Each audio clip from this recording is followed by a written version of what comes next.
आदिवासी एकता संमेलनासाठी 5 राज्याच्या कार्यकर्त्यांची बैठक संपन्न। सविस्तर वृत्त। दिनांक 13, 14 आणि 15 जानेवारी 2024 रोजी होणाऱ्या केंद्रस्तरीय आदिवासी एकता संमेलनासाठी पूर्वनियोजन व पूर्वतयारी म्हणून महाराष्ट्र, मध्य प्रदेश, गुजरात, राजस्थान, छत्तीसगड येथील राष्ट्रीय पातळीवरील पदाधिकारी व कार्यकर्त्यांनी संमेलनपूर्व आढावा बैठक घेतली।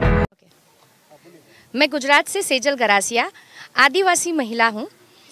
हमारा जो 32वां आदिवासी सांस्कृतिक महासम्मेलन होने जा रहा है, वो सांस्कृतिक सम्मेलन में दुनिया भर से सभी को हम न्योता दे रहे हैं कि आप आइए, क्योंकि आदिवासी यानी धरातल का माँ का प्रतीक यानी हम सारी औरतें। तो हम ये आह्वान करते हैं कि आप अपने मातृत्व को यहाँ सबके साथ बांटने के लिए, प्यार बांटने के लिए, सबको एकजुट करने के लिए हम सभी दुनिया के सारे आदिवासियों को यहाँ पे न्योता दे रहे हैं। आपकी जय जोहार। मी डॉक्टर प्रतिभा देशमुख आणि महाराष्ट्राचं आदिवासी एकता परिषदेची प्रतिनिधी तुम्हाला सगळ्यांना या माध्यमातून आव्हान करते की हा जो जानेवारीमध्ये आदिवासी एकता संमेलन मोठ्या संख्येने होतं आहे, ज्याचं जे आहे की त्याचं स्वरूप खूप विस्तृत आहे। 24 राज्य या ठिकाणी सामील होणार आहे।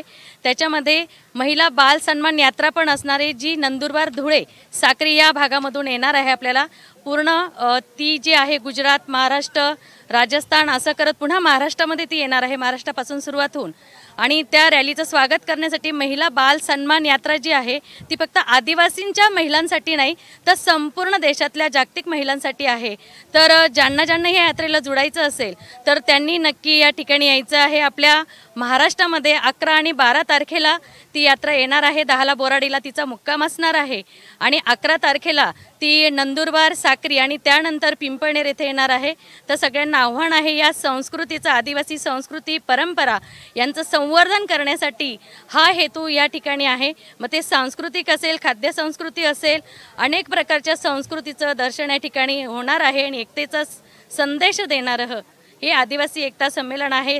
इथे आदिवासी, बिगर आदिवासी सुद्धा या ठिकाणी हे संमेलन बघण्यासाठी येऊ शकतात। सगळ्यांना या ठिकाणी आम्ही आमंत्रित करत आहोत आणि आर्थिक सुद्धा सहकार्य आम्ही या ठिकाणी स्वीकारणार आहोत।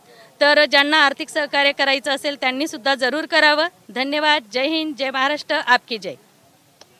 यावेळी पेंडॉल, पाणी व्यवस्था, भोजन व्यवस्था, स्वयंसेवक जबाबदारी, स्वागत समिती, स्टेज, युवकांसाठी, बालकांसाठी, महिलांसाठी विविध कार्यक्रमांसाठी स्वतंत्र व्यासपीठ असावे, महिलांनी पुरुषांनी पारंपरिक वेशभूषेतच संमेलनासाठी उपस्थित राहावे। या संमेलनात साहित्य, संस्कृती, रूढी, परंपरा, प्रथा, चालीरीती, आहार, वेशभूषा यांचे जतन आणि संवर्धन व्हावे, विचारांचे आदान प्रदान व्हावे हे विषय बैठकीत घेण्यात आले।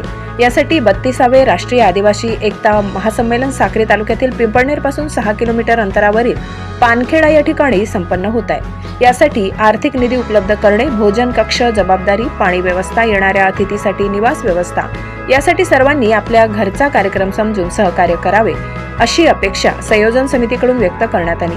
सदर बैठक माध्यमिक विद्यालय पानखेडा या ठिकाणी दिनांक 22/12/2024 रोजी संपन्न झाली। या बैठकीत अनेकांनी जबाबदारी स्वीकारून संमेलनाच्या उत्कृष्ट आयोजन, नियोजन, संयोजनासाठी तन मन धनाने सहकार्य करण्याचे आश्वासन 5ही राज्यातील प्रतिनिधींनी यावेळी संयोजन समितीला दिले। संयोजन समितीची पुढील बैठक 28/12/2024 रोजी घेण्याचे ठरले। Bureau report, Pimpalner. सहसंपादक अनिल बोराडे। ये आंदोलन आदिवासी अस्तित्व, अस्मिता और संस्कृति बचाने के लिए देश और दुनिया के आदिवासी एक हो, ऐसी भावना लेकर यह आंदोलन देश भर में चल रहा है। ये आंदोलन अभी आदिवासी जीवन और संस्कृति में क्या क्या समतामूलक जीवन है ये प्रदर्शित करना चाहते हैं। तो आदिवासी है समतामूलक जीवन, समूह संस्कृति, श्रम समूह और सहकार्य पर आधारित जो जीवन जी रहा है, ये जीवन को मानवता की उत्पत्ति के बाद में जो संपत्ति की उत्पत्ति हुई, वहाँ से भोगवादी जो संस्कृति आई, शोषण वाली संस्कृति आई, ये संस्कृति ये नष्ट करने का प्रयत्न कर रहे हैं। और जो मानवतावादी जो मूल्य है, समता, ममता, प्रेम, विश्वास पर आधारित जो जीवन है उसको ख़त्म करना चाहते हैं। तो यो जीवन हम बचाना चाहते हैं, इसलिए वो जीवन बचेगा तो आदिवासी बचेगी, वो जीवन बचेगा, आदिवासी बचेगा, पूरा मानव समाज बचेगा। ये भावना से ये सम्मेलन का आयोजन हो रहा है।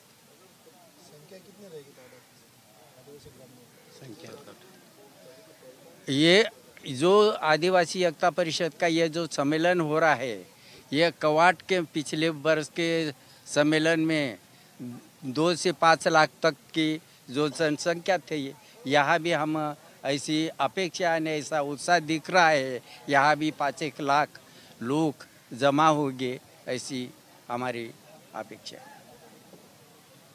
तिकर वसावा गुजरात से हूँ और आदिवासी एकता परिषद का राष्ट्रीय अध्यक्ष हूँ। आदिवासी एकता परिषद पिछले 32 सालों से देश और दुनिया में ये पूरे जीव बचे, पृथ्वी भी बचे, उसके लिए आंदोलन कर रही है। मानव मुक्ति, प्रकृति मुक्ति, संस्कृति का जतन और ये देश का जो संविधान है बचे, उसके लिए प्रयासरत है। तो इसके लिए आदिवासी सांस्कृतिक एकता महासम्मेलन का हर साल नियोजन किया जाता है। हर बार अलग अलग राज्यों में ये नियोजन होता है। इस बार का जो नियोजन है 13, 14, 15 जनवरी 2025 को महाराष्ट्र पानखेड़ पीपलनेर साकरी जिला धुलिया में हो रहा है।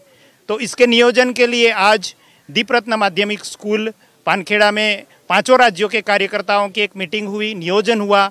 यहाँ का पंडाल कैसे होगा, नियोजन कैसे होगा, कल्चरल प्रोग्राम कैसे रहेगा, बाहर से आने वाले लोगों की व्यवस्था क्या होगी, यहाँ जो सांस्कृतिक जो प्रदर्शनी लगने वाली है उसकी व्यवस्था क्या होगी, उसके ऊपर ये 5 राज्यों के कार्यकर्ताओं ने सबने मिलके सामूहिक तौर पे ये चर्चा की। और ये जो 13, 14, 15 जनवरी 2025 को जो सम्मेलन होने जा रहा है, ये पूरे शांतिपूर्ण तरीके से और दुनिया को मैसेज देने के लिए कि अगर आदिवासी संस्कृति नहीं बची, आदिवासी जीवन मूल्य नहीं बचे, आदिवासी परंपरा नहीं बची, तो ये दुनिया भी नहीं बचेगी। इसी संदेशा के साथ ये सम्मेलन खत्म हो, इसके लिए आज की तैयारी हुई।